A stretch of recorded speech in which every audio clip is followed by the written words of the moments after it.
Hi guys, welcome to a new video. In this video, we'll be making this black corporate dress. It is double sleeved, as you can see. It has like a net sleeve inside and it has a cape.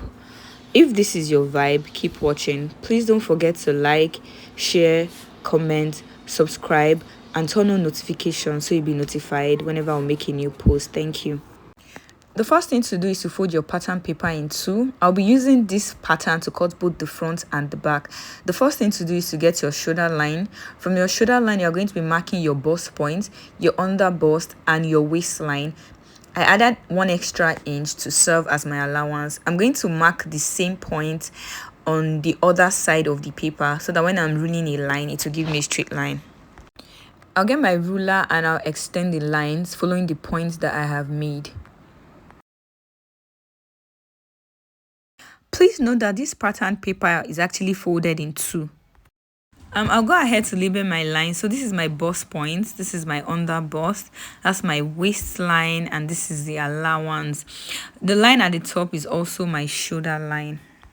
I'll go in with my neck measurement, which is 3.5 for the wideness of the neck and 1.5 for the back neckline. I'll go ahead and connect all the points together to give me my back neckline.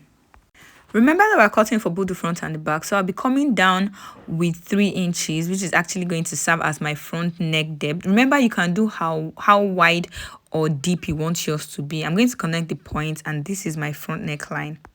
The next thing is to mark my shoulder measurement divided by 2, which is 7.5 for me. I came down by 1 inch, and I'm going to be connecting it to the neckline, which is going to serve as my shoulder slope. For my armhole measurement, I came down by 7 inches and I mark a point there. Your bust measurement divided by 6 plus 1.5 will give you your armhole measurement. So I'm going to connect from my armhole to the shoulder slope, just like so. The next thing to do is to take my dart, and I've gone ahead to measure 4 inches on my waistline and 4 inches on my bust point. I'm going to connect all the points that I've made with a straight line. From the bust point line, I'll come down by 1 inch. I'll make a point there, and on both sides of the line, I'll go out by half an inch on both sides, and then I'll connect that half an inch line to the 1 inch that I came down by. So just watch what I'm doing. It's just the normal random way we put our darts. After putting in my dart, the next thing is to take the measurement. So on the waistline, I'll put in my waist measurement divided by 4. I added 1 extra inch to make up for the dart that I took, and then I added an allowance of 1.25 inches. I'll repeat the same thing on my chest line, my chest line, my bust measurement divided by 4, and then I'll add an allowance of 1.25. I'll connect the points together just like you see me do. The next thing is to get my armhole curve, and to get that, I'll be taking the midpoint of the armhole line. I'll take the midpoint and then I'll go out by half an inch. Now from the half an inch point that I made, I'll connect to the shoulder slope line, and I'll also connect to the bust round line. So just watch what I'm doing just to get the curve. Connect the 3 points together. The last thing I'll do is to go ahead and add half an inch. Just add half an inch. This is going to serve as my joining allowance.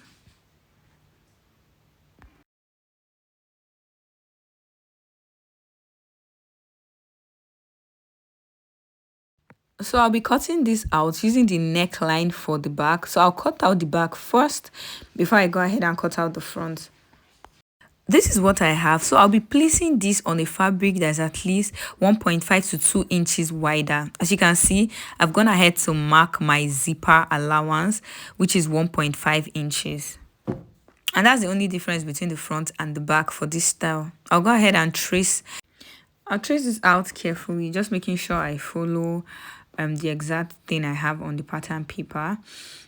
And now that I've removed the pattern paper, so this is what I have as my back piece. As you can see, it has a zipper allowance. Now, this is exactly what I have for the front. Remember that the front of this style has like an asymmetric effect.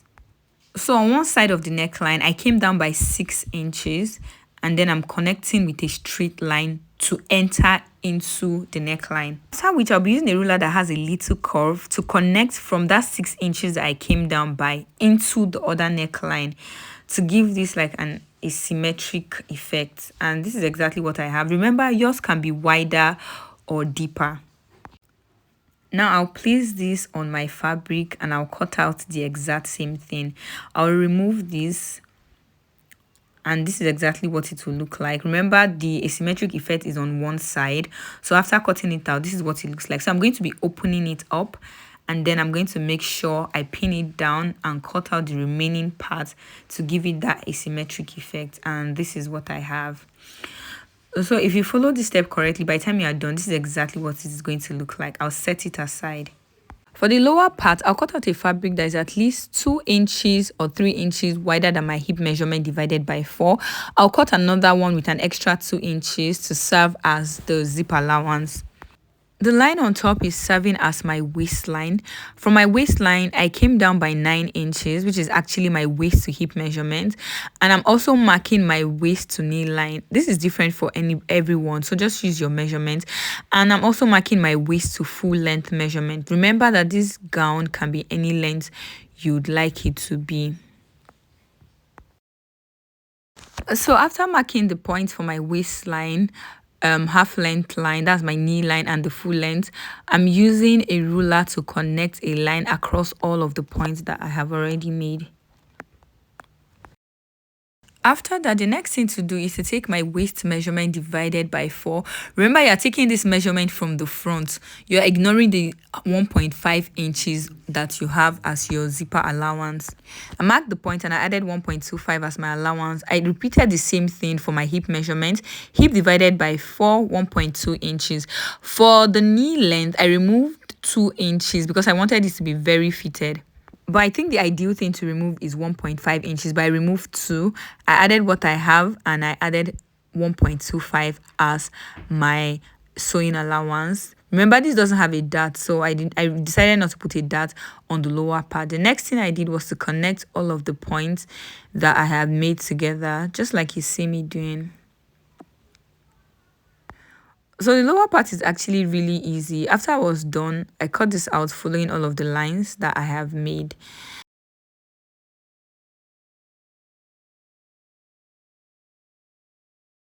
This is what it looked like when I was done, so I'll just set this aside. As you can see from the video, this gown has like a cape-like effect and it did not get to the armhole. So it's like maybe 2 inches after the asymmetric neckline.